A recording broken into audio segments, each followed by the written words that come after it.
భారతిం సురగురుం. భగవంతుని యొక్క అనుగ్రహం చాలా ఆశ్చర్యకరంగా ఉంటుంది. ఎందుచేత అంటే కృష్ణ భగవానుడు అరణ్యంలో ఎందుకు పనికి రాకుండా పడిపోయినటువంటి ఒక ఎండు పుల్లని తీసుకుని తన నోటి దగ్గర పెట్టి మురళిగా దాన్ని వాయించి దాని జన్మకి సార్థకత వహించాడు. అలా ఎందుకు పనికిరానటువంటి నన్ను స్వీకరించి స్వామి నా చేత భాగవతం చెప్పించాలి అని నిర్ణయం చేశాడు. నా జన్మ సాఫల్యం చెందింది అనడానికి నాకు ఇంతకన్నా ఆనందదాయకమైన విషయం ఏముంటుంది? ఎందుచేత నేను ఈ మాట అంటున్నానంటే, మిగిలినటువంటి పురాణములు వేరు, భాగవతం ఒక్కటి ఒక ఎత్తు. వ్యాస భగవానుడు ఈ దేశానికి చేసినటువంటి సేవ సామాన్యమైనటువంటిది కాదు, మహోత్కృష్టమైనటువంటి సేవ చేశాడు ఆయన. అటువంటి మహానుభావుడు ఆయన వేదరాశినంతటినీ విభాగం చేశాడు. ఋగ్యజుర్ సామ అధర్వణ వేదములని చేసి అంతటితో ఊరుకోలేదు. అల్పాయుర్దాయం కలిగి అనారోగ్యంతో ఉంటూ బుద్ధి ఎప్పుడూ కూడా అర్ధకామముల యందు మాత్రమే తగిలి ఉండేటటువంటి సామాన్యమైనటువంటి జనులు కలియుగంలో వేదాల్ని నాలుగింటిని చదవడం దుస్సాధ్యమనేటటువంటి బుద్ధి చేత వ్యాస భగవానుడు వేదరాశిని 4గా విభాగం చేశాడు. విభాగం చేసి మళ్ళీ వేదంలో పూర్వభాగం అంతా మనం ఆచరించవలసినటువంటి విధి విధానములను గురించి, మనం ఆచరించినటువంటి విధి విధానముల వలన మనము పొందేటటువంటి ఇహలౌకిక పారలౌకిక సౌఖ్యములను గూర్చి వివరణ చేస్తుంది. ఉత్తర భాగం అంతా కూడా మళ్ళీ మనం ఒక అమ్మ కడుపులో ప్రవేశించవలసినటువంటి అవసరం లేకుండా ఇదే తుట్ట జన్మ చేసుకోవడం కోసమని ఏ జ్ఞాన సముపార్జన చేయడం చేత జ్ఞానాత్ కేవల కైవల్యం, ఆ జ్ఞానము చేత మాత్రమే కైవల్యం లభిస్తుంది. అందుచేత పునరావృత్తి రహిత శాశ్వత శివ సాయుధ్య సిద్ధి కొరకు ఏ జ్ఞానమును మనం పొందాలో అటువంటి జ్ఞానాన్ని వేదము యొక్క ఉత్తర భాగము ప్రతిపాదన చేస్తుంది. ఆయన తన శిష్యుడైనటువంటి జైమిని చేత వేదమునకు పూర్వభాగమైనటువంటి కర్మకి సంబంధించినటువంటి విషయాలన్నిటికీ వ్యాఖ్యానం చేయించాడు. దాన్ని పూర్వమీమాంస అంటారు. ఉత్తర భాగం అంతా జ్ఞానమునకు సంబంధించినది. ఆయనే స్వయంగా బ్రహ్మసూత్రములను రచించారు. దాన్ని జైమిని రచించినది పూర్వమీమాంస, ఈయన రచించినది బ్రహ్మసూత్రములు లేదా ఉత్తరమీమాంస అంటారు. మళ్ళీ 18 పురాణములకు కర్త అయ్యాడు ఆయన. 18 పురాణములను రచించాడు. పురాణం రచించడం అంటే ఆయన ఏదో పురాణం చెప్తున్నాడు రా అంటారు, అంత తేలిక కాదు. సర్గశ్చ ప్రతిసర్గశ్చ వంశో మన్వంతరాణిచ అని వంశాలు చరితం చేయవా పురాణం పంచలక్షణం. పురాణమునకు 5 లక్షణములు ఉండాలి. సర్గ ప్రతిసర్గ అని విభాగం ఉండాలి. గొప్ప గొప్ప వంశములను గురించి ప్రస్తావన చెయ్యాలి. వంశో మన్వంతరాణిచ, అనేక మన్వంతరములలో జరిగినటువంటి విశేషాల్ని చెప్పాలి. అది భగవత్ సంబంధంగా దాన్ని ప్రతిపాదన చెయ్యగలిగినటువంటి శక్తి ఉండాలి. అటువంటి వాడు తప్ప పురాణాన్ని చెప్పలేడు. అటువంటి పురాణాల్ని రచించినటువంటి మహానుభావుడు వేదవ్యాసుడు ఆయన 18 పురాణములను రచన చేశాడు. అందులో మనకి జ్ఞాపకం ఉండడం కోసమని ఒక తేలిక సూత్రాన్ని ఒకదాన్ని పెద్దలు ప్రతిపాదన చేస్తూ ఉంటారు. మద్వయం బద్వయం చైవ భ్రత్రయం వ చతుష్టయం అనాపలింగ కోస్కాని పురాణాన్ని పృథక్ పృథక్ అని. మద్వయం అంటే మకారంతో 2 పురాణాలు ఉంటాయి. ఒకటి మార్కండేయ పురాణము, రెండవది మత్స్య పురాణము. మద్వయం బద్వయం చైవ, బా మీద 2 ఉంటాయి, భాగవతము భవిష్య పురాణము. మద్వయం బద్వయం చైవ భ్రత్రయం, బ్రా మీద 3 ఉంటాయి. అవి బ్రహ్మపురాణము, బ్రహ్మాండ పురాణము, బ్రహ్మ వైవర్త పురాణము. భ్రత్రయం చైవ వచతుష్టయం, వకారం మీద 4 ఉంటాయి. అవి వరాహ పురాణము, విష్ణు పురాణము, వామన పురాణము, వాయుపురాణము. అందుకని 4 పురాణాలు. వచతుష్టయం అనాపలింగ కూస్కాని,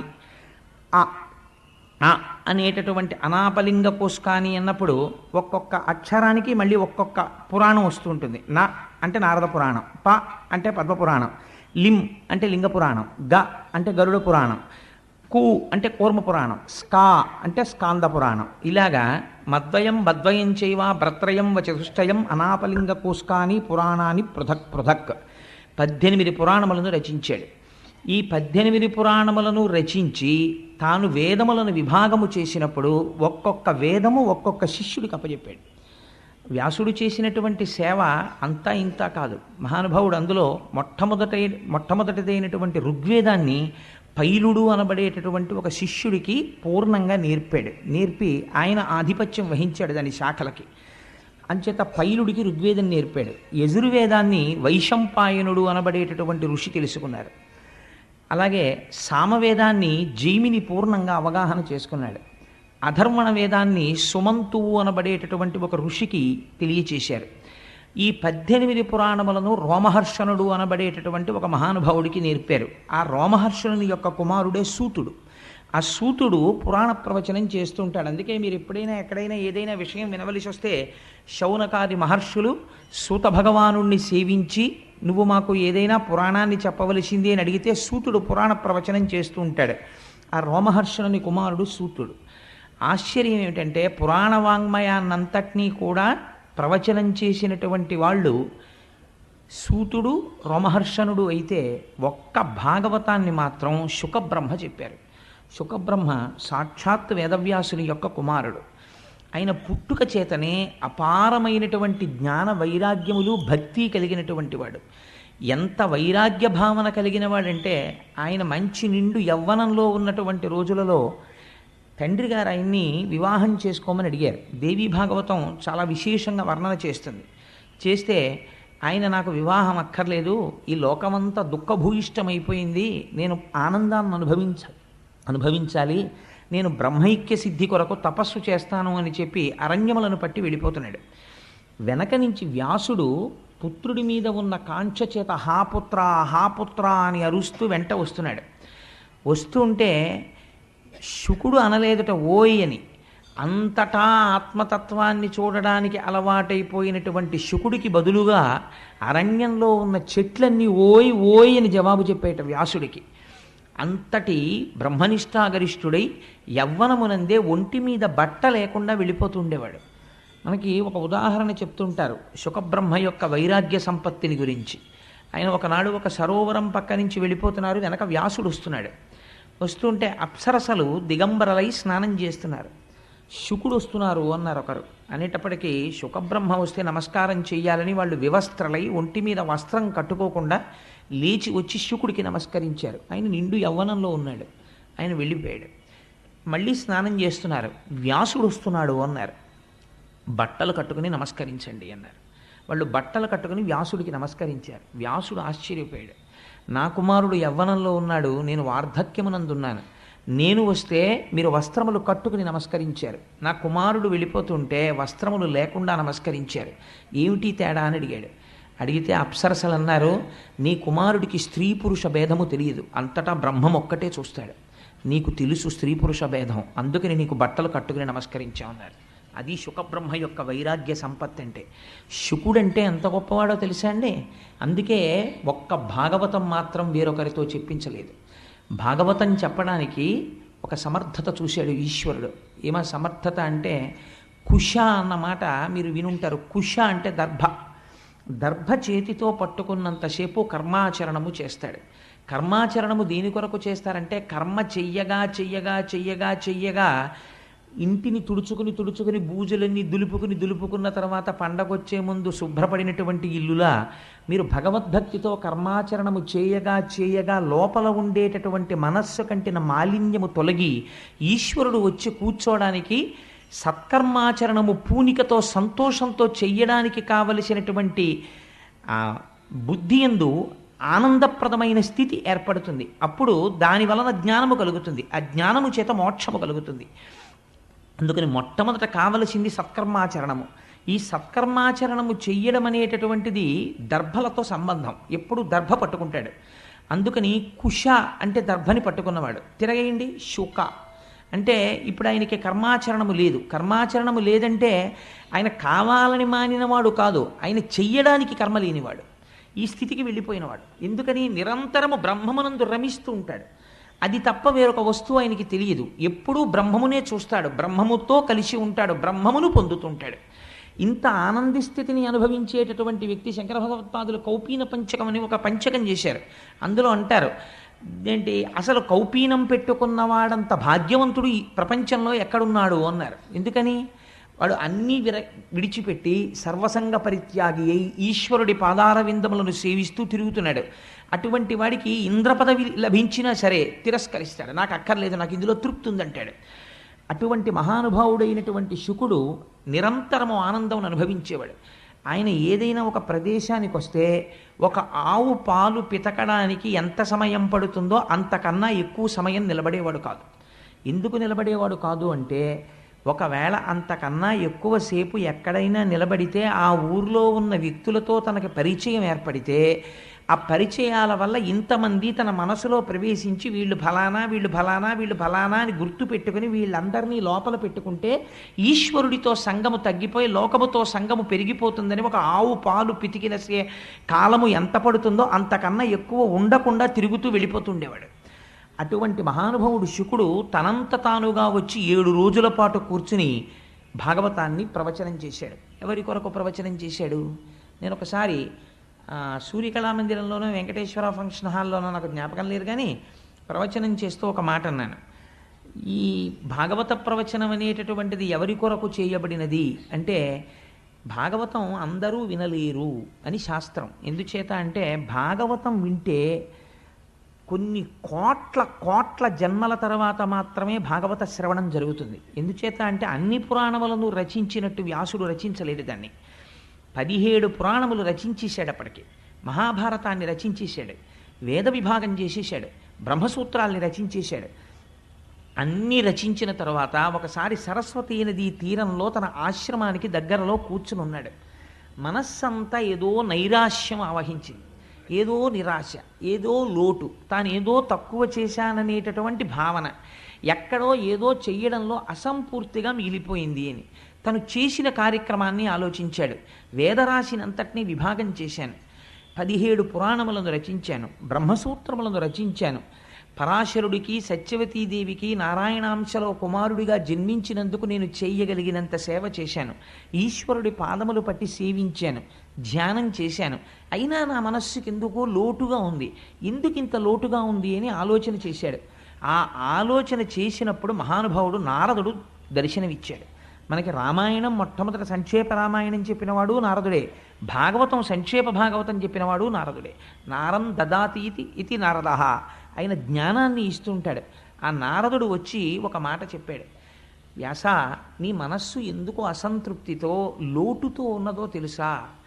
నువ్వు ఇన్ని విషయాల్ని రచించావు, భారతాన్ని రచించావు, కానీ భారతంలో కృష్ణ కథ ఎక్కడ చెప్పినా ధర్మము తప్పినటువంటి కౌరవులు ఎటువంటి స్థితిని పొందుతున్నారు, ధర్మమును పట్టుకున్నటువంటి పాండవులు ఎటువంటి స్థితిని పొందుతున్నారు అన్న ప్రధాన కథకి అనుసంధానము చేశావు కృష్ణ కథని తప్ప, కృష్ణ భక్తుల యొక్క చరిత్రని, ఈ ప్రపంచమంతా ఎలా పరిఢవిల్లుతోందో, ఈ విశ్వము ఎలా సృష్టింపబడిందో, పంచభూతములు ఎలా వచ్చాయో, భగవంతుని యొక్క నిర్హేతుక కృపచేత ఆయన సృష్టికర్త అయి, స్థితికర్త అయి, ప్రళయకర్త అయి ఈ లోకాన్ని ఎలా పరిపాలన చేస్తున్నాడో నువ్వెక్కడా చెప్పలేదు. ఆ కారణం చేత నీ మనస్సులో ఎక్కడో చిన్న లోటు ఏర్పడింది. ఇది పూర్తి చేయడానికి నువ్వు భాగవత రచన చెయ్యి అని ప్రబోధం చేశాడు. అప్పుడు ఆనందాన్ని పొందినటువంటి వాడై వ్యాసభగవానుడు ధ్యానమగ్నుడై ఆచమనం చేసి కూర్చుని అప్పుడు భాగవతాన్ని రచించడం ప్రారంభించాడు. ఇంత చేసిన తరువాత ఏది చెయ్యడం మిగిలిపోయిందని వ్యాసుడు నైరాశ్యం చెందాడో, ఏది అందించడం చేత తన జన్మ సార్థకత పొందుతుందనుకున్నాడో, ఏది అందించిన తరువాత, ఏది తెలుసుకున్న తర్వాత మనిషిలో ఒక గొప్ప మార్పు వస్తుందో, కొన్ని కోట్ల జన్మల నుంచి మనసు ఏది పట్టుకోకపోవడం వల్ల అలా తిరిగిందో, ఏది పట్టుకోవడం వల్ల మనుష్య జన్మకి సార్థకత సిద్ధిస్తుందో, అటువంటి మహౌషధాన్ని మహానుభావుడు అందించడం ప్రారంభం చేశాడు. అందుకే అది వేరొకరు చెప్పడానికి కుదరదు. అది సాక్షాత్తుగా ఉపనిషత్తుల యొక్క సారాంశము. జ్ఞానమంతా కూడా భాగవతమునందు నిక్షేపింపబడింది. ఇది చెప్పడానికి శుకబ్రహ్మ మాత్రమే చెప్పాలి. అందుకని తన కుమారుడైనటువంటి శుకబ్రహ్మకి భాగవతాన్ని ప్రబోధం చేసి ఆ భాగవతం శుకబ్రహ్మ పరీక్షిత్ మహారాజు గారికి 7 రోజులు చెప్పాడు. ఎటువంటి పరిస్థితిలో చెప్పాడు? భాగవతం చెప్పబడినటువంటి పరిస్థితిని మీరు విచారణ చేయాలి. చెప్పినది 7 రోజులే, అంతకన్నా ఒక్కరోజు చెప్పలేదు. ఎందుకు 7 రోజులు చెప్పవలసి వచ్చింది? అసలు పరీక్షిత్తుకి శాపం ఎందుకు వచ్చింది? ఎందుకు విన్నాడు? ఈ విషయాలు రేపు ఎలాగో కథాభాగంలో వచ్చేస్తాయి. వచ్చినప్పుడు మీరు వాటిని విందురు. కానీ కలిపురుషుడు ఎందుకు వచ్చాడు, అసలు ఎందుకు విభాగం చేశారు, ఎందుకు పరీక్షిత్తుకి అటువంటి శాపం వచ్చింది, వచ్చాక ఏం చేశాడు, అసలు నిజంగా ఆ గంగ ఒడ్డుకి ఎలా వెళ్ళాడు, ఈ విషయాల్ని రేపు విచారణ చేద్దాం మనం. కానీ 7 రోజుల పాటు భాగవతం చెప్పాడు. 7 రోజులు చెప్పడం వల్ల సాధారణంగా భాగవతాన్ని సప్తాహము అంటుంటారు. నేను తరచూ ఒక మాట చెప్తూ ఉంటాను, భాగవతాన్ని సప్తాహంగా చెప్పుకోవడం వెనకాతల ఒక రహస్యం ఉంది. ఏమి సప్తాహమని ఎందుకు చెప్పుకుంటారంటే, ఒక మనిషి ఎన్ని సంవత్సరములు బ్రతకనివ్వండి, 80 ఏళ్ళు బ్రతకనివ్వండి, 90 ఏళ్ళు బ్రతకనివ్వండి, శతమానం భవతి శతాయు పురుష స్థితేంద్రియ ఆయుష్దేవేంద్రియే ప్రతిష్టతి, 100 ఏళ్ళు పూర్ణంగా బ్రతకనివ్వండి. ఎన్ని రోజులు బ్రతికాడు? 7 రోజులే బ్రతుకుతాడు. ఎందుచేత? ఎన్ని సంవత్సరములు బ్రతికినా అతను బ్రతికినవి ఆది సోమ మంగ బుధ గురు శుక్ర శని, ఇంతకన్నా లేవు. 8వ రోజు బతికింది ఒకటి నాకు చూపించండి, ఉండదు. ఎప్పుడు చచ్చిపోతాడు? ఈ 7 రోజుల్లోనే చచ్చిపోతాడు. అయ్యా అలా కుదరదండి, నేను దేశాన్నంతటినీ ఏలినవాడిని, లేకపోతే నేను చాలా విద్వాంసుణ్ణి, నేను మహాపండితుణ్ణి, నేను గొప్ప జ్ఞానిని, నేను కూడా అందరిలా 7 రోజుల్లో పోవడం ఏమిటి, నాకు 8వ రోజు ఉండదా? ఉండదు. ఎవరైనా 7 రోజుల్లోనే వెళ్ళిపోవాలి, ఆ 7 రోజుల్లోనే పుట్టాలి, ఆ 7 రోజులే ఉండాలి, ఆ 7 రోజులే తిరగాలి. కాబట్టి భాగవతం సప్తాహం అంటే, నువ్వు ఏ రోజున భగవంతుణ్ణి స్మరించడం మానేశావో ఆ రోజు ఆ ఇల్లు పరమ అమంగళకరమైన రోజు. ఎందుచేత? ఆ రోజు భగవంతుని ఎడ విస్మృతి కలిగింది కాబట్టి తను భగవన్నామమును పలకలేదు, ఈశ్వరుడికి నమస్కరించలేదు, ఈశ్వరుడి గురించిన తలంపు లేదు. ఆ రోజు తాను ఉండి మరణించిన వాడితో సమానము. కాబట్టి ఇప్పుడు ఆ రోజుని ఇంట్లో ఏం తిరిగింది? నడయాడిన ప్రేతం ఒకటి తిరిగింది, ఒక శవం ఆ ఇంట్లో నడిచింది. కాబట్టి ఇప్పుడు అమంగళమైంది. కాబట్టి ఏది బ్రతుకు? నిజమైన బ్రతుకేది అంటే, నిజమైన బ్రతుకు ఈశ్వరుని యొక్క నామస్మరణమే. భగవంతుడి నామమును ఎవరు స్మరిస్తాడో వాడు మాత్రమే బ్రతికి ఉన్నవాడు. అయితే స్మరిద్దామంటే అంత తేలికగా స్మరణకు వస్తుందా? ఆ వస్తువు యందు మీకు ప్రీతి ఏర్పడితే మీకు మనసు స్మరించడానికి అవరోధం ఉండదు. మీరు ఎక్కడ కూర్చోండి, మీకు ఏ వస్తువు ఇష్టమో ఆ వస్తువుని స్మరిస్తుంది. ఎందుకు ఇష్టం? ఎందుకు స్మరిస్తోంది? మనస్సు ఆ వస్తువు యందు ప్రీతి చెందింది కాబట్టి స్మరిస్తోంది. ఈశ్వరుణ్ణి ఎందుకు స్మరించడం లేదు అంటే, ఈశ్వరుడు యందు ప్రీతి చెందలేదు కనుక. ఆ ప్రీతి ఎందుకు ఏర్పడలేదు? ఇప్పుడు మనస్సుకి భగవంతుని పట్ల ప్రీతితో తిరగడానికి కావలసినటువంటి బలాన్ని వ్యాస భగవానుడు భాగవతమనందు ప్రతిపాదన చేస్తారు. అందుకే భాగవతం ఎవరు వింటారో వాళ్ళ మనస్సు తెలిసో తెలియకో ఈశ్వరుడి వైపుకి తిరిగిపోతుంది. ఈశ్వరుడి వైపుకి తిరిగిపోతే ఏమవుతుందో నారదుడు చెప్తాడు. అక్కడ మీరు ఆ విషయాన్ని విందురు గాని. శుకబ్రహ్మ ప్రవచనం 7 రోజుల పాటు చేశారు. 7 రోజుల పాటు చేస్తే ఏమైంది? చచ్చిపోతానని బెంగెట్టుకున్నాడు పరీక్షిత్తు. భాగవతం అంతా విన్నాడు. ఆయన అన్నాడు, ఈ శరీరం చచ్చిపోతుంది, బెంగలేదన్నాడు. ఇప్పుడు తెలిసిపోయింది అంతే. ఏం తెలిసిపోయింది? చచ్చిపోవడం అనేటటువంటిది అసలు ఆత్మకి లేదు. మరి ఏది చచ్చిపోతోంది? శరీరం చచ్చిపోతోంది. పుణ్యం చేసినా, యజ్ఞం చేసినా, యాగం చేసినా, తపస్సు చేసినా, అశ్వమేధయాగములు చేసినా, తాను ధనస్సు పట్టుకుని దేవతల పక్షాన నిలబడి యుద్ధం చేసినా, కల్పములు మారిపోయినా, యుగాలు మారిపోయినా శరీరము పడకుండా ఉంటుందా? ఉండదు, పడి తీరుతుంది. ఎంతటి వాళ్ళ శరీరము పడిపోయింది, ధ్రువుడంతటి వాడి శరీరం పడిపోయింది. ఎవరి శరీరమైనా పడిపోవలసిందే. పడిపోయేటటువంటి సత్యము శరీరమునకు చెందినది. అది పడిపోయి తీరుతుంది. కానీ పడదు అని ఒక అసత్యమునందు నువ్వు పూనిక పెట్టుకున్నావు. ఇది పడదు. ఈ భ్రాంతి చేత లోకమునందు సంగము కలిగి చేయకూడని పనులన్నింటికీ చెయ్యడానికి ఆది ఎక్కడ పడింది అంటే, ఇది ఉండిపోతుందన్న భ్రాంతి. ఇది వెళ్ళిపోతుంది, ఇది వెళ్ళిపోతున్నది వెళ్ళిపోయి తీరుతుంది, వెళ్ళనిది ఎప్పుడూ వెళ్ళదు. కాబట్టి నేననబడినది ఆత్మ అయితే దానికి చావు లేదు, నేననబడినది శరీరం అయితే ఇది చచ్చిపోయి తీరుతుంది. కాబట్టి ఉన్న సత్య వస్తువుని పట్టుకున్నావా మరణ భయం లేదు, అసత్య వస్తువుని పట్టుకున్నావా మరణ భయం ఉంది. మరణ భయంలోంచి సమస్తమైన అజ్ఞానం ఉంది, అవిద్య ఉంది, భయం ఉంది. ఏది పట్టుకుంటావు? సత్యాన్ని పట్టుకో. అంత తేలిగ్గా పట్టుకోగలవా? భాగవతం విన్నవాడు పట్టుకోగలడు. అలా పట్టుకునేటట్టు వ్యాసుడు భాగవతమునందు ప్రతిపాదన చేశాడు సత్య వస్తువు గురించి. అందుకని ఎవరు భాగవతం వింటున్నారో వారికి సత్యము పట్ల పూనిక కలుగుతుంది, ఈశ్వరుడి పట్ల పూనిక కలుగుతుంది. ఆయన పాదములు పట్టుకున్న వాళ్ళు ఎలా తరించారో భగవంతుని యొక్క భక్తుల గాథలు ఆవిష్కరింపబడతాయి. అందున ఆశ్చర్యం ఏమంటే, జరిగి భాగవతం ఉత్తరాయణంలో వచ్చింది మనకి. మనం ఇప్పుడు చెప్పబోతున్నటువంటి భాగవతం ఉత్తరాయణ పుణ్యకాలంలోకి వచ్చింది. పైగా మొదలుపెట్టి 4 రోజులు అవదు, రథసప్తం వచ్చేస్తుంది. ఇంకొక 4 రోజులు అవదు, భీష్మేకాదశి వచ్చేస్తుంది. భీష్ముడు స్తుతి చేశాడు శ్రీకృష్ణ భగవానుడిని భాగవతంలో. ఎంత అద్భుతమైన స్థుతో! నేను ఒక్క మాట చెప్తున్నాను. మీరందరూ ఇలా చెప్తే ఏదో ఒక సోపుకో లేకపోతే ఒక రేజర్కో ఒక బ్లేడుకో అడ్వర్టైజ్ చేసుకున్నట్టు ఇలా చెప్తే మీరు వస్తారని నేను చెప్పట్లేదు. నేను ఒక్క మాట చెప్తున్నాను. నేను వెంకటేశ్వర ఫంక్షన్ హాల్లో భాగవతం చెప్తూ ఒక మాట అన్నాను. శుకబ్రహ్మ భాగవతం ఒక్కరికే చెప్పాడు, పరీక్షిన్ మహారాజుకి. భాగవతం చెప్పేటటువంటి వాడు జనం గురించి చూడకూడదు అన్నాడు. ఈశ్వరుడు నన్ను పరీక్ష పెట్టాలనుకున్నాడు, నువ్వు నిలబడగలవా నేను చూస్తాననుకున్నాడు. ఒక 4 రోజులు అయిన తర్వాత ఒక పెద్ద తుఫాన్ వచ్చింది. తుఫాన్ వస్తే నాకు రేపాక సుబ్బారావు ఫోన్ చేశారు, ఏమండి చాలా తుఫానుగా ఉంది, ఎవ్వరూ బయటికి రాలేరు, కాబట్టి హాలు నిండిపోయి బయటికి కుర్చీలేసి ఇన్నాళ్ళు మీరు భాగవతం చెప్పారు, ఇప్పుడు ఇవాళ మొత్తం వెంకటేశ్వర ఫంక్షన్ హాల్లో 2 ఉంటే గొప్ప, చెప్పేస్తారా అని అడిగారు. అడిగితే నేనన్నా 2 కూడా లేకపోతే ఎందుకైనా మంచిదని మా ఆవిడ్ని దొరగారిని తీసుకొస్తున్నాను, చెప్పేస్తానన్నాను. శుకుడు పరీక్షిత్తుకు ఒక్కడికే చెప్పాడు, నేను బయట తుఫానుగా ఉందని ఒకరోజు వాయిదా వేసే నైతిక అధికారం నాకెక్కడిది, అలా వేసిన నాడు ఇక వేరొకసారి భాగవతం ముట్టుకోవడానికి నాకు అధికారం ఈశ్వరుడు ఇవ్వడు అని నా భార్యని తీసుకుని వెడితే, ఆ రోజు ఎలా వచ్చారో నాకు తెలియదు, ఆశ్చర్యం, ఏదో 200-300 మంది వచ్చారనుకోండి పాపం, నేను దాని గురించి పెద్ద ప్రాధాన్యత ఇవ్వడం లేదు. ఆ రోజు భాగవతం చెప్పేశాను. తర్వాత రోజు చాలామంది అడిగారు, అదేంటంటే తుఫాన్లో చెప్పేశారా అని.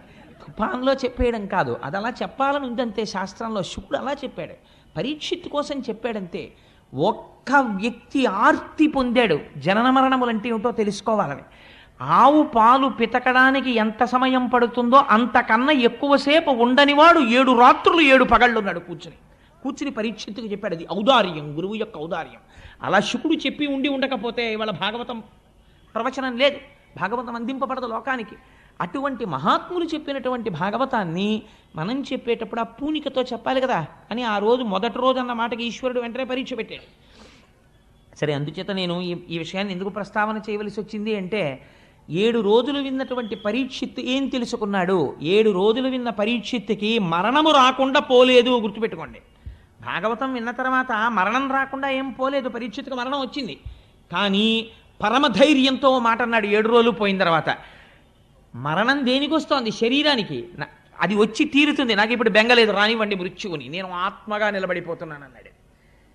ఈ శక్తి కొన్ని కోట్ల జన్మలలో లోపించడం వల్ల మనం అలా తిరుగుతూనే ఉన్నాం.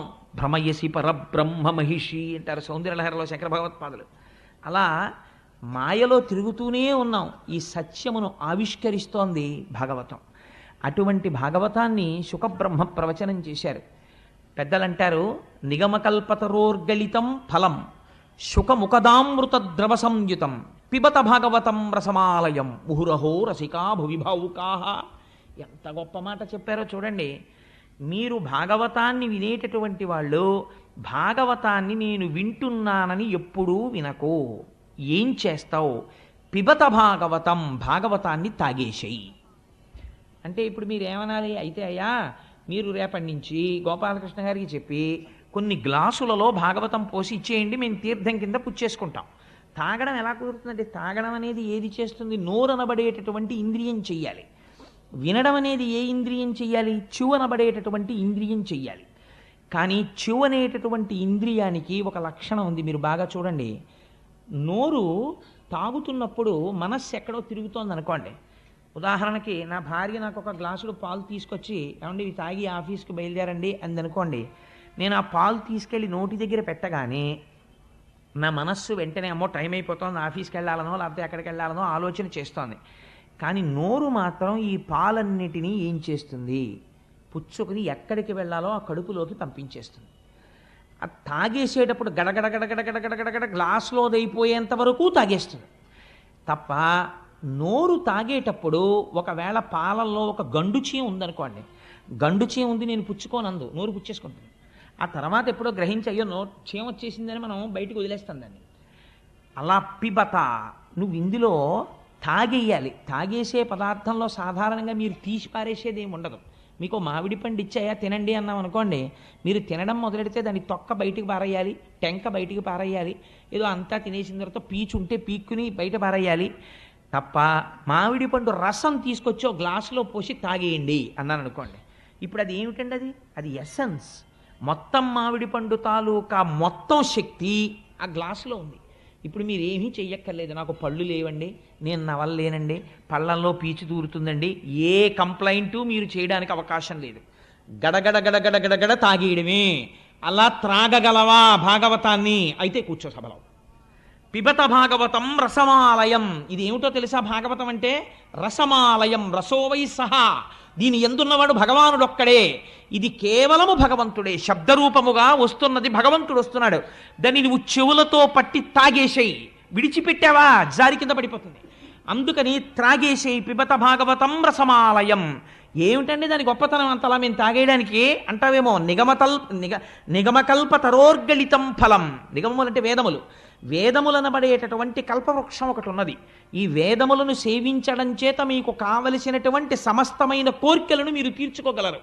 అటువంటి వేదములనబడేటటువంటి కల్పవృక్షముల యొక్క శాఖల చిట్ట చివర పండు పండింది. వేదముల యొక్క చివర ఏముంటాయి? ఉపనిషత్తులు ఉంటాయి. ఉపనిషత్తులు జ్ఞానమును ప్రబోధం చేస్తాయి. ఉపనిషత్తులనబడేటటువంటి జ్ఞానమును బోధించేటటువంటి వేదముల యొక్క చివర ఉన్నటువంటి శాఖల చివరి భాగమునందు పండినటువంటి పండు ఉపనిషత్తుల చేత ప్రతిపాదింపబడిన పరబ్రహ్మము యొక్క స్వరూపము. ఈ పరబ్రహ్మ స్వరూపము ఇవాళ పండుగా పండింది. ఈ పండునేం చేసింది? బాగా పండిందా లేదా మనం ముట్టి చూస్తాం. అదే ఒక చిలక కొట్టింది అనుకోండి, చిలక కొట్టుడురా బాగుంటుంది రుచిగానని తినేస్తాం. దీన్ని చిలక కొట్టింది, చిలక ఎంగిలి చేసింది. ఎవరా చిలక? శుకబ్రహ్మ. శుకుడు తన నోటి ద్వారా ప్రవచనం చేశాడు. దేని మీద ఆపేక్ష లేనటువంటి ఒక మహాపురుషుడు ప్రవచనం చేశాడు. అటువంటి శుకబ్రహ్మ నోట్లోంచి వచ్చింది. అందుకని నిగమకల్పతరోర్గళితం ఫలం శుకముఖదామృత ద్రవ సంయుతం పిబత భాగవతం. ఆ భాగవతాన్ని తాగేసేయి. రసమాలయం, ఇది ఈశ్వరుడితో నిండిపోయింది. రసమాలయం ముహురహో రసికా భువి భావుకాహ. భూమి యందు నువ్వు భావుకుడు అయితే నువ్వు చేయవలసినటువంటి ప్రధాన కర్తవ్యం ఇదే, భాగవతాన్ని తాగేసేయి. అందుకని అంత గొప్ప భాగవతం ఈ భాగవతము. ఇటువంటి భాగవతాన్ని సంస్కృతంలో మహానుభావుడు 12 స్కందములలో ప్రవచనం చేశాడు వ్యాసుడు. చేస్తే మన అదృష్టం ఏమిటో తెలుసా అండి? దాన్ని ఆంధ్రీకరించినటువంటి మహానుభావుడు పోతనామాచ్యుల వారు. పోతన గారంటే నాకు ఎంత ప్రీతో ఎంత భక్తో. అంటే మీలో ఎవరికన్నా గొప్పవాణ్ణి కాదు ఆ విషయంలో, మీ అందరికీ పోతన గారంటే మహాభక్తి. అయితే పోతన గారిలో మీరు గమనించవలసినటువంటి విషయం ఒకటి ఉంది. మనకి 3 రాజులు ఉన్నారండి. ఒకరు త్యాగరాజు, ఒకరు పోతరాజు, ఒకరు గోపరాజు. వీళ్ళు 3 పేర్లలో రాచరికం ఉంది. వీళ్ళు 3 భగవంతుణ్ణి సేవించారు. సేవించి ఛీ మాకు ఈ దిక్కుమాల రాచరికం అక్కర్లేదని తీసి అవతల పారేశారు. పారేసి గోపరాజు గారేమో సాక్షాత్తుగా రామదాసు గారు అయిపోయారు. త్యాగరాజు గారేమో త్యాగయ్య అయిపోయారు. పోతరాజు గారేమో పోతన్న అయిపోయారు. 3 రాచరికాల్ని తీసి అవతల పారేసి ఈశ్వరుడి పాదముల దగ్గర దాస్యమును అభిలషించారు. వీళ్ళు 3 జగత్తుని ఏలి భక్తిని పంచిపెట్టేశారు. ఆ పోతన గారు ఆయన జీవించింది కేవలం కొద్ది భూమి ఉండేది. నాగలి పట్టి మనం సాధారణంగా ఒక మాట అంటుంటాం, ఏమిటంటే భాగవతం చదువుకుందాం రామాయణం చదువుకుందాం అని ఉంటుంది. కానీ ఎక్కడండి ఆఫీసు వెళ్ళడం రావడం, ఇల్లు, ఇంటికి వచ్చిన తర్వాత సంసారం, ఇందులో భాగవతం 12 స్కంధాలు చదవాలంటే ఎక్కడ జరుగుతుందండి? కుదరట్లేదు, చదవదామని ఉండదు. ఏమిటి నాకు చదవాలని ఉంటుంది అంటాం. కానీ మీరు పోతన గారి జీవితాన్ని తీసుకోండి. మహానుభావుడు ఒక చిన్న పొలం ఉండేది, అది కూడా ఏకశిలానగరం ఓరుగల్లికి దగ్గరలో ఉండేవారు ఆయన. ఉండి ఆ పొలం దున్నుకుని ఎప్పుడు నాగలి పట్టారో, ఎప్పుడు పొలం దున్నారో, ఎప్పుడు విత్తనాలు చల్లారో, ఎప్పుడు మంచె మీద కూర్చున్నారో తెలియదు. త్రికాలముల యందు సంధ్యావందనం చేసుకుని ఒకానొక నాటి సాయంకాలం చంద్రోదయం జరుగుతున్నటువంటి సమయంలో వారు గోదావరి నదిలో స్నానం చేసి ఒక సైకతం మీద కూర్చుని ధ్యానమగ్నులై అరమోట్పు నేత్రములతో కూర్చునున్నారు. కూర్చునుండగా వారికి రామచంద్రమూర్తి యొక్క సాక్షాత్కారమైంది. పోతనా, నీ జన్మ ఉద్ధరించాలని నేను అనుకుంటున్నాను. అందుకే ఏం చేస్తావో తెలుసా? నువ్వు మహాభాగవతాన్ని ఆంధ్రీకరించు, తెలుగులో రాయి అన్నారు. అంటే వెంటనే నమస్కరించి పోతన గారు అన్నారు, అయ్యా మీరు ఆనతిచ్చారు, నేను వ్రాయడం ఏమిటి భాగవతం? పలికెడిది భాగవతమట, పలికించు విభుండు రామభద్రుండట, నే పలికిన భవహరమగునట, పలికెద విరుండుగాధ పలుకగనేలా. ఎంత వినయంతో చెప్పారో చూడండి. పలికెడిది భాగవతమట, నేను భాగవతాన్ని రచించడం ప్రారంభం చేస్తున్నాను. కానీ పోతన భాగవతాన్ని రచిస్తున్నవాడు పలికించు విభుండు రామభద్రుండట. నా వెనకాతల ఉండి నా చేత పలికిస్తున్నవాడు ఉన్నాడే, వాడు రామభద్రుడు, రామచంద్రమూర్తి పలికిస్తున్నాడు. ఏం నీతోనే ఎందుకు పలికిస్తున్నాడు? నే పలికిన భవహరమగునట. ఎన్ని కోట్ల జన్మలు దారి తప్పి తిరిగావో అంత తొందరగా పోతుందా నీ పాపం? ఆ పాపం పోగొట్టడానికి నీతో భాగవతం రచింపచేస్తున్నాను. నే పలికిన భవహరమగునట. పలికెద వేరొండు గాథ పలుకగనేలా. ఇంకొక గాథ నేను ఎందుకు పలకాలి? నా చేత ఈశ్వరుడు ఇది పలికిస్తున్నాడో అదే నేను పలుకుతాను. ఇందులో ఒక గమ్మత్తుందండి. ఈ మాట చెప్పి పోతన గారు వెంటనే అన్నారు, చేతులారంగ శివుని పూజింపడేని, నోరు నొవ్వంగ హరికీర్తి నుడువడేని, దయయు సత్యంబు లోనుగా తలపడేని, కలుగనీటికి తల్లుల కడుపు చేటు అన్నాడు. ఎంత గొప్ప మాట చూడండి. చేతులారంగ శివుని పూజింపడేని, పరమశివుణ్ణి పూజించి తీరాలి. ఏమండి, శ్రీ మహావిష్ణువుని పూజించకూడదా?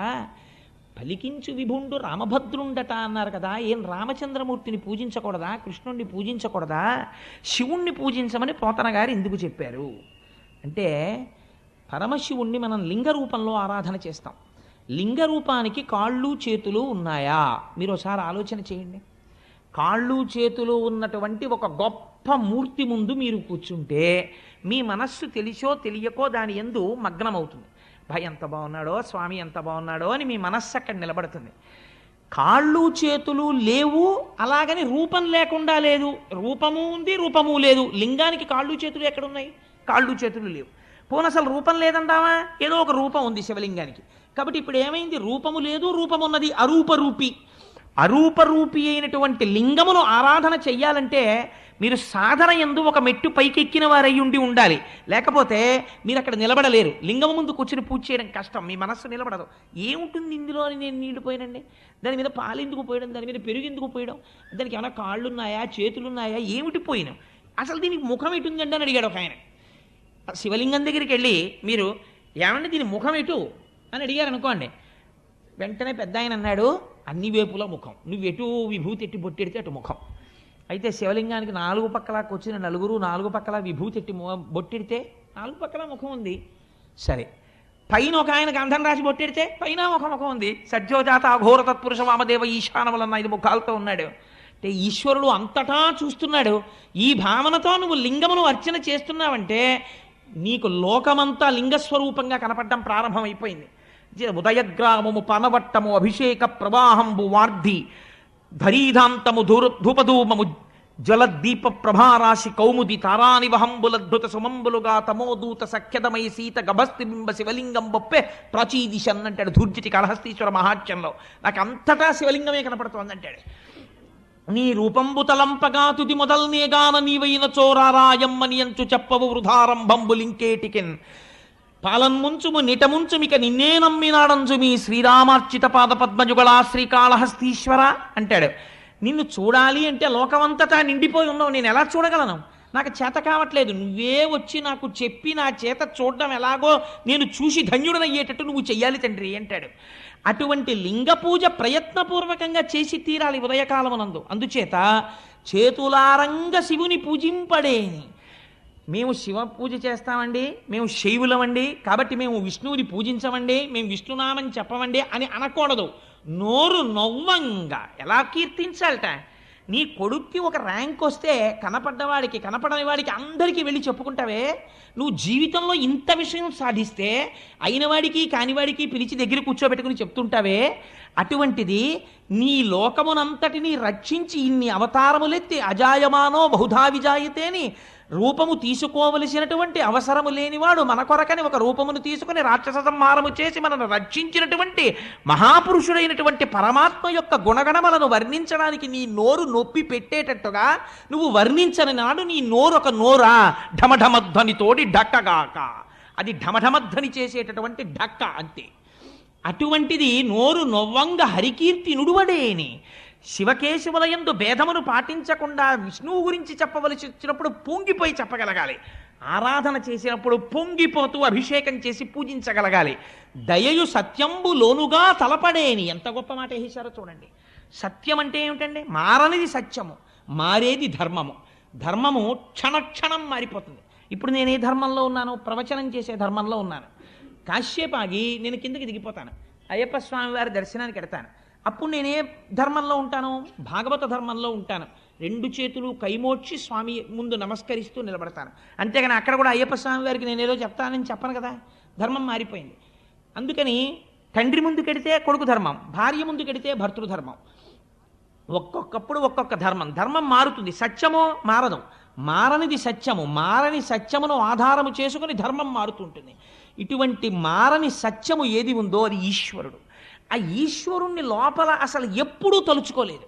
ఈ లోకమంతా ఎవడిలో పుట్టింది, ఎవడిలో పెరుగుతోంది, ఎవ్వడు సృజించు ప్రాణుల, ఎవ్వడు సృష్టి, ఎవ్వడు త్రుంచు పెంచు, ఎవ్వడు అనంతుండెవ్వడు విభుడెవ్వడు ఈ విధమున మనుచు బెనుచు హేలారతుడై, ఎవడు సృష్టిస్తున్నాడు, ఎవడు పెంచుతున్నాడు, ఎవడు పెద్దది చేస్తున్నాడు, ఎవడు త్రుంచేస్తున్నాడు, ఎవరు ఈ ప్రాణులన్నింటినీ కాపాడుతున్నాడు, ఎందుకు ఈ అండాండ పిండాండ బ్రహ్మాండములన్నీ తిరుగుతున్నాయి అని ఒకనాడు ఈశ్వరుడు గురించి ఆలోచిస్తే అది సత్యము. ఆ సత్యమును గురించి ఆలోచిస్తే అంతటా ఉన్నది పరమాత్మయే. కావ్యకంఠ గణపతి మునికి ఉమాదేవి ఎక్కడ సాక్షాత్కరించిందో మీకు తెలుసా? ఉమాదేవిని కావ్యకంఠ గణపతి ముని ఎక్కడ చూశారో తెలుసా అండి? నిన్న లేనటువంటి గడ్డి పరక ఇవాళ వడ్డుగింజలోంచి కొద్దిగా పైకొచ్చి సూర్యకిరణం పడేటప్పటికి ఆకుపచ్చ రంగుతో అటూ ఇటూ కదులుతున్నటువంటి తేజస్సుతో నిండిన వెల్లివిరుస్తున్న ఆకుపచ్చతనంతో ఉన్నటువంటి గడ్డి పరకలో ఉమాదేవి అమ్మవారు ఉన్నది, శక్తి రూపిణి అయి. ఇది మా అమ్మంటే అని గడ్డి పరకని చూసి ఉమాసహస్రం చెప్పి పొంగిపోయాడు కావ్యకంఠ గణపతి ముని. అలా చూడగలిగిన శక్తి నీకుంటే నీకు అంతటా బ్రహ్మమే ఉన్నది.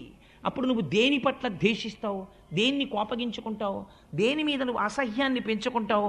ఒక ధర్మాన్ని నిర్వర్తించడానికి నువ్వు శాసనం చేస్తావంతే. కానీ ఇక్కడ మాత్రం లోకమంతటా బ్రహ్మమును చూస్తుంటావు. అలా చూడడం దయ కలిగి ఉండడం ప్రాణుల యందు. దయయు సత్యంబులోనుగా తలపడేని. అందుకే పెద్దలు ఒకడు తుంటరితనంతో ప్రవర్తన చేశాడనుకోండి, శపించరు, వాళ్ళని తక్కువ చేసి మాట్లాడరు. ఒకనాడు ఈశ్వరానుగ్రహం కలిగి అతను వృద్ధిలోకి రావాలండి, పాపం తెలియదు, చూశారా ఎంత అజ్ఞానమో అంటారు. అలా అనగలగడానికి, అంతగా మన్నించగలగడానికి కారణం ఏమిటో తెలుసా అండి? అంతటా ఈశ్వరుణ్ణి చూస్తున్నాడు. అంతటా ఈశ్వరుణ్ణి చూడగలిగిన వాడికి మాత్రమే ఈ దయ ఉంటుంది, లేనివాడికి ఆ దయ ఉండదు. దయయు సత్యంబు లోనుగా తలపడేని. ఇలా తలచనప్పుడు పుట్టిన దగ్గర నుంచి తిరగడం, కొన్నాళ్ళు అయిపోయిన తర్వాత ఈ శరీరం వదిలేయడం, ఈ మాత్రం దానికి ఎన్ని కోట్ల జన్మలు ఎత్తావో, ఎన్ని కోట్ల జన్మలలో అమ్మ కడుపులో పడుకున్నావో, ఇప్పటికి ఎంతమంది అమ్మ కడుపులలోంచి బయటికి వచ్చేటప్పుడు ప్రసవ వేదనని మరణవేదనగా మార్చి అమ్మని కొన్ని గంటలు బాధ పెట్టి నువ్వు బయటికి వచ్చి నువ్వు సాధించిందే ఉంది. కలుగనేటికి తల్లుల కడుపు చేటు. అస్తమానం వెళ్ళి ఆ తల్లి కడుపులో కూర్చుని ఆ తల్లిని బాధ పెట్టడం తప్ప నువ్వు పుట్టి ప్రయోజనం ఏమిట్రా అని అడిగారు పోతన గారు. సాధారణంగా పోతన గారు అంత కఠినంగా అసలు మాట్లాడరు. ఎంత మాట వేశారో చూడండి. ఆ మాటతో లోకమునకు బోధ చేస్తున్నారు. చేతులారంగ శివుని పూజింపడేని, నోరు నొవ్వంగ హరికీర్తి నుడుబడేని, దయయు సత్యంబు లోనుగా తలపడేని, కలుగనేటికి తల్లుల కడుపు చేటు. అటువంటి పోతనామాచ్యుడు మహానుభావుడు భాగవతాన్ని ఆంధ్రీకరిస్తూ మొట్టమొదట ఒక పద్యం చెప్పుకున్నారు. శ్రీకైవల్య పదంబు చేరుటకునై చింతించదన్ లోక రక్షైకారంభకు భక్త పాలన కళా సంరంభకున్ కేళి లోల విలస దృగ్జాల సంభూత నానా కంజాత భవాండ కుంభకు మహానందాంగనా డింబకున్ అని చెప్పుకున్నారు. శ్రీకైవల్య పదంబు చేరుటకునై చింతించదన్. పోతనగారి యొక్క శక్తి ఏమిటో, పోతనగారి ఉపాసనా బలం ఏమిటో మీరు ఆ పద్యాల్లో చూడాలి. అసలు నిజంగా పద్యం నోటికి వచ్చిందనుకోండి, మీరు ఆ పద్యం ఎక్కడ కూర్చున్నా చదువుకోగలిగారు అనుకోండి, ఆ పద్యం ఒక్కటి చాలు జీవితాన్ని మార్చేస్తుంది. శ్రీకైవల్య పదంబు చేరుటకునై. ఎందుకు చెప్తున్నాను ఈ భాగవతం చెప్పడం అంటే, పోతన గారు ఎందుకు ఆంధ్రీకరిస్తున్నారు? ఈ భాగవతాన్ని ఆంధ్రీకరించి దీన్ని రాజులకిచ్చి, లేకపోతే ఎవరో జమీందారులకిచ్చి వారి దగ్గర ఈనాములు పుచ్చుకొని, వాళ్ళ దగ్గర డబ్బు పుచ్చుకొని, కానుకలు పుచ్చుకొని, నేను ఏదో పాముకోవాలనేటటువంటి తాపత్రయం నాకు లేదు. ఈశ్వరుడి గురించి చెప్పుకొని, శ్రీకైవల్యం అంటే ఏమిటో తెలుసండి? కైవల్యం అన్నమాట అద్వైత సంప్రదాయానికి చెందింది. కైవల్యం అంటే ఇంకా మళ్ళీ తిరిగి రానటువంటి అవసరం లేకుండా ఈశ్వరుడిలో కలిసిపోవడం. అలా ఈశ్వరుడు యందు నా తేజస్సు వెళ్ళి ఆయన తేజస్సులోకి కలిసిపోవాలి. అలా కలిసిపోవడం కోసం శ్రీకైవల్య పదంబు చేరుటకునై చింతించదన్. ఇదో అందమైన మాట. భాగవతం ఆంధ్రీకరిస్తున్నారా, చింతిస్తున్నారా ఆయన? చింతించదన్. చింతించదన్ అంటే ఏమిటండి? చింతించదన్ అంటే చిత్తము, మనస్సు దాన్నే ఆలోచన చేయుట, ఏకాగ్రమై మనస్సు ఒక వస్తువు గురించి ఆలోచన చేస్తోంది. ఏ వస్తువు గురించి ఆలోచిస్తోంది అంటే ఇప్పుడు ఆయన ధ్యానమగ్నులై ఉన్నారు, ధ్యానము చేస్తున్నారు. రామచంద్రమూర్తి రచింపచేస్తున్నాడు కాబట్టి చెయ్యి పోతన గారిది, కదిపిన శక్తి ఎవరిది? రామచంద్రమూర్తిది. ఇప్పుడు ఈ పద్యం నేను చెప్తుంటే ఈ పద్యం ఎవరి శక్తి మీరు ఆలోచించండి. రామచంద్రమూర్తి యొక్క శక్తి ఆ పద్యం. శ్రీకైవల్య పదంబు చేరుటకునై చింతించదన్ లోకరక్షైకారంభకు. లోకములను రక్షించడము ఆరంభించినవాడు. అసలు లోకరక్షణము ఆరంభం ఎక్కడ ప్రారంభమవుతుంది? సృష్టించడంలో ప్రారంభమవుతుంది. కాబట్టి సృష్టికర్తగా నేను నమస్కరిస్తున్నాను. లోకరక్షైకారంభకు భక్త పాలన కళా సంరంభకున్. ఎంత గొప్ప మాట అండి ఇది! భక్త పాలన కళా సంరంభకున్. లోకమునంతటినీ ఆయన రక్షిస్తుంటాడు. అదే పనిగా ఆయన పెట్టిన అన్నం తిని ఆయన జీర్ణం చేసి ఆయన శక్తినిస్తే ఆ శక్తితో ఈశ్వరుణ్ణి తిట్టేవాడు ఎందుకు కూడా ఈశ్వరుడు శక్తి రూపంలో ఉంటాడు. కానీ తనని నమ్ముకుని ఈశ్వరుడు ఉన్నాడు అని పూనికతో ఉన్న వాళ్ళని రక్షించడం కోసం వాళ్ళ వెంట పరిగెడుతుంటాడు.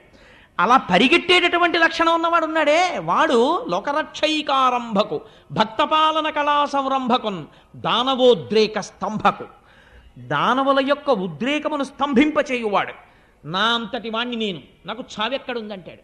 మీరు ఒక్క విషయం ఆలోచించండి. మనం పురాణంలో ఏం చెప్తామంటే రాక్షసులందరికీ కూడా ఎందుకు వచ్చేసింది అజ్ఞానం అంటే వాడికి నాకు చావు లేదని బయలుదేరుతాడు.